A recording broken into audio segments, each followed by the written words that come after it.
Paz, galera, tudo bem? Estamos aqui em mais um vídeo do nosso PG, abordando o tema das parábolas. Essas parábolas que Jesus contou para os seus discípulos, também para as pessoas, a multidão que o seguia, para que ele pregasse o evangelho do reino. Jesus usava dessas parábolas para facilitar a comunicação, para facilitar a mensagem, para que todos pudessem compreender o que ele disse. E a parábola que nós vamos falar hoje é uma parábola muito famosa. Você já ouviu em diversas vezes, você já leu, já ouviu pregações sobre essa parábola. E é justamente a parábola das 10 virgens. Se encontra no Evangelho de Mateus, capítulo 25, a partir do versículo 1. Diz assim: Então o reino dos céus será semelhante a 10 virgens, que, tomando as suas lâmpadas, saíram a encontrar-se com o noivo. 5 dentre elas eram nécias e 5 prudentes. As nécias, ao tomarem as suas lâmpadas, não levaram azeite consigo. No entanto, as prudentes, além das lâmpadas, levaram azeite nas vasilhas. E, tardando o noivo, foram todas tomadas de sono e adormeceram. Mas à meia-noite ouviu-se um grito: Eis o noivo, saia ao seu encontro. Então se levantaram todas aquelas virgens e prepararam as suas lâmpadas.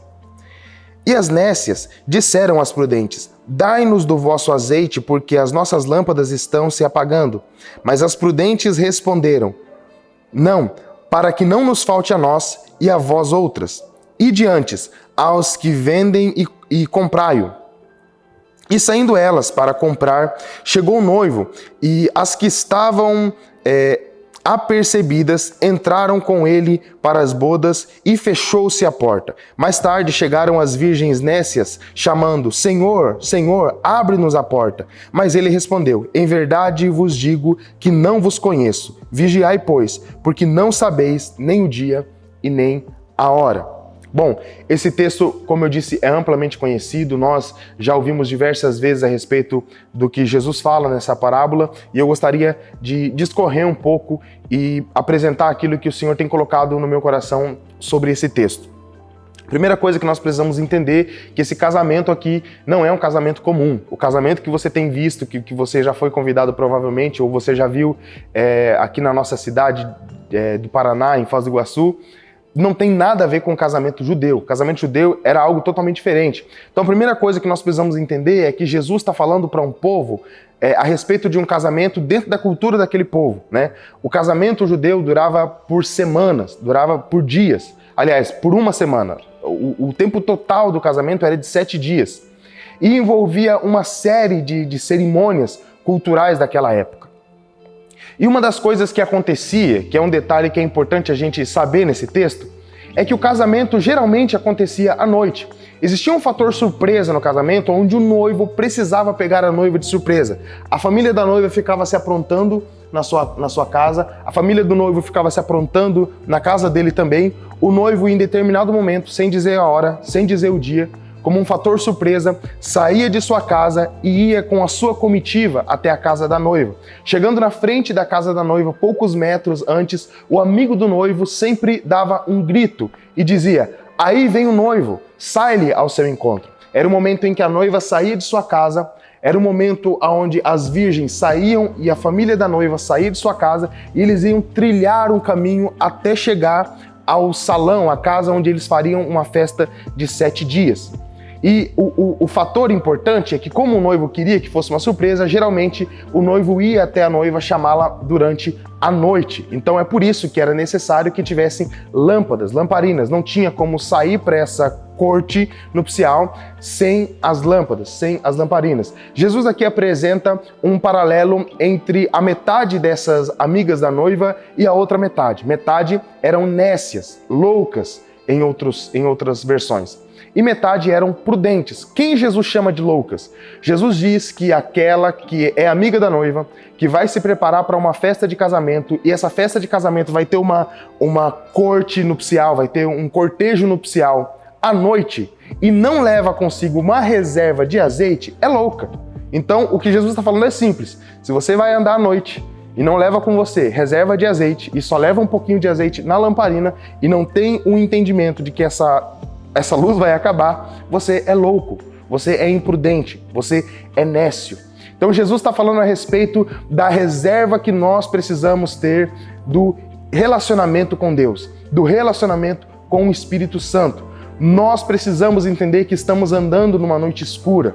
Nós precisamos entender que nós não somos daqui. Nós precisamos entender que está chegando a última hora da igreja e Jesus está vindo buscar um povo zeloso. Jesus está vindo buscar um povo de boas obras. Jesus está vindo buscar um povo que o ama. Jesus está vindo buscar a sua santa igreja.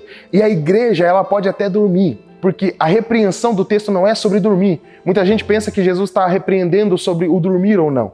Mas era natural que a noiva e as amigas dormissem durante a noite porque elas estavam cansadas. O que não podia, de forma alguma, era dormir sem reserva. Então, se você tem reserva com Deus, você pode descansar, você pode dormir. Se você não tem reserva com Deus, você precisa ir atrás dessa reserva. Quando ouve-se a voz do amigo do noivo dizendo, aí vem o noivo, sai-lhe ao seu encontro, todas as loucas, à meia-noite, se levantam e vão comprar óleo.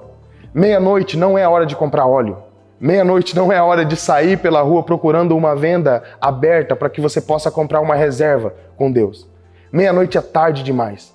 Então, enquanto muitos estão dormindo porque têm reserva com Deus, se você não tem reserva com Deus, você precisa estar preocupado em comprar óleo. Jesus diz em Apocalipse, venham, comprem de mim colírio para os vossos olhos, comprem vestes para vocês, comprem ouro de mim. O Senhor tem para vender óleo e reserva de relacionamento, reserva de oração, reserva de palavra, e a meia-noite está chegando. E nós não podemos sair para comprar relacionamento com Deus depois da meia-noite. Então a mensagem desse texto é claro, o Senhor está voltando. Vigiai, pois não sabeis o dia, e nem a hora em que há de vir o Filho do Homem. A hora de você preparar o seu relacionamento com Deus é agora. Se por acaso você tem orado pouco, se por acaso você tem lido pouco a Bíblia, se por acaso você tem buscado pouco a Deus, essa é a exata hora em que você precisa se levantar e comprar de Deus, que tem para você Espírito Santo, que tem para você um óleo do Espírito Santo e a sua reserva. Quando Jesus voltar, nós precisamos ter reserva de relacionamento com Ele. Senão, a mensagem é clara. Nós vamos ver a porta se fechando diante de nós. E essa é uma cena que nenhum cristão quer ver. Então o chamado de Deus para nós é, hoje mesmo, vamos comprar óleo, vamos comprar a nossa reserva de relacionamento com Ele. Vamos orar mais, vamos ler mais a Bíblia, vamos frequentar mais a casa de Deus, vamos ter mais comunhão, vamos buscar mais a Deus, porque não sabemos o dia e nem a hora em que há de vir o Filho do Homem.